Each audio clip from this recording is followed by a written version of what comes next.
But today I want to talk about the global supply chain. Now, the global supply chain affects every single company out there. So every single company that you look at, that you're analyzing to determine whether or not it's a good investment is going to be impacted by a supply chain. And it's going to be different now than it has been in the past because right now, everything I'm reading says that the global supply chains have never been this clogged. So, for example, here are some news articles and you're going to see more of these, right? They're just out there.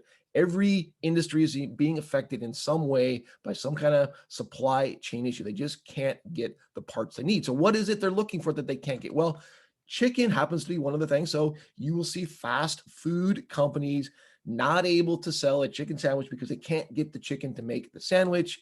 Chlorine is in short supply, semiconductors, chips are in short supply. In fact, I have a couple of videos specifically talking about the chip shortage. You can watch those videos if you follow that link, but it is a major thing for a lot of companies. This chip thing is a very big deal. It's not going to be resolved through at least the end of the year. Gasoline we've seen some issues there. We've seen issues in terms of ketchup and other types of condiments. Now, I don't know how you feel about which way you spell it, but I'd be curious in the comments who prefers what spelling. I'm not sure why there are two spellings. Are there two pronunciations? I don't know. Lumber is also an issue there. Lumber is hard to get by. So, and finally, metal. Metal is another big thing out there that people are just having trouble finding. So that's just a few of the things out there that people are having trouble getting. But the question is why? What's going on here? So first thing is workers. So whether you are, a factory or you're a gas station, you're having trouble getting workers. You're having trouble getting workers coming to the factory to help make it. You're also getting trouble finding workers to drive the trucks to bring the gas or whatever the product is to the store. Worker shortage is an issue.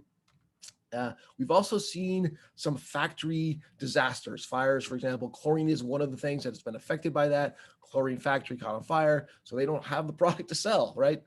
We've also, in case you've been sleeping in a vacuum here, we are at the tail end of a global pandemic, but we're in a pandemic nonetheless. And this had major disruptions in terms of supply chains for a number of reasons, which are well documented. I won't go into them here, but that was a big issue.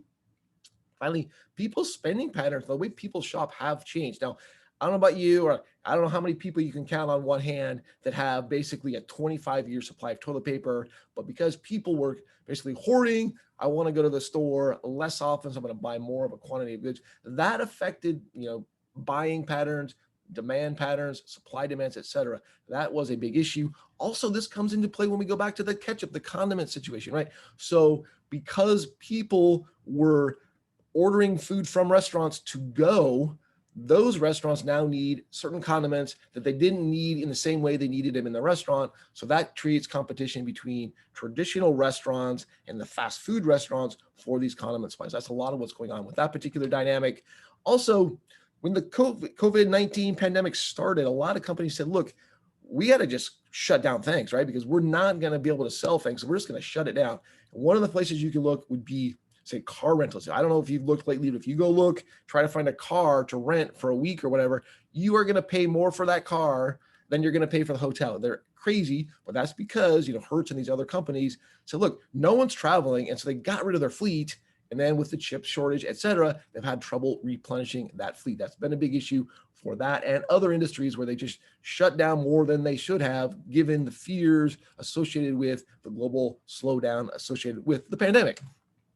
Also, we are moving more and more towards clean energy, and the parts you need, the raw materials you need to create these types of products, to create the windmills and the solar panels, are different than the materials you needed for other industries. So the demand is changing for different raw materials out there. Now, also, I should say that the companies are changing a little bit too. So not unlike us, where we are buying more than we need of something, companies are doing the same thing. So we if you go back 10 years ago, 20 years ago, everyone was just in time. You wanted to keep the leanest possible inventory out there, but we saw that sometimes you run into trouble there, right? That isn't enough if there's a disruption in the supply chain. So these companies are now saying, hey, we need to have not just in time, but just in case something crazy happens.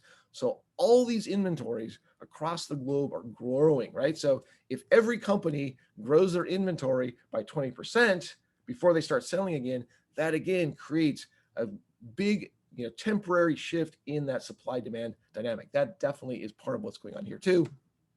Just want to point out that I do have another video where I talk about just-in-time versus just in case. You can watch it if you follow that link I just put up there. Also, just want to go back to my first comment. When you're thinking about the companies that you want to invest in, when you're doing your analysis, you have to understand that the supply chain issue is going to have major short-term impacts on your companies.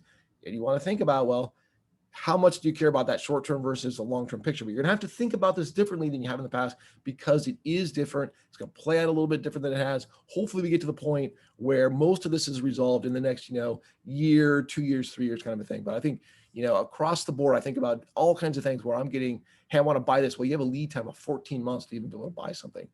This is a big deal right now. And you really should be thinking about it much more so than you ever did. Maybe before you didn't even have to think about it. It was just automatic that you didn't have to worry about these types of things. Anyway, that's my video for today. Thank you so much for watching. Happy trading out there. I'm Brian Kozlowski.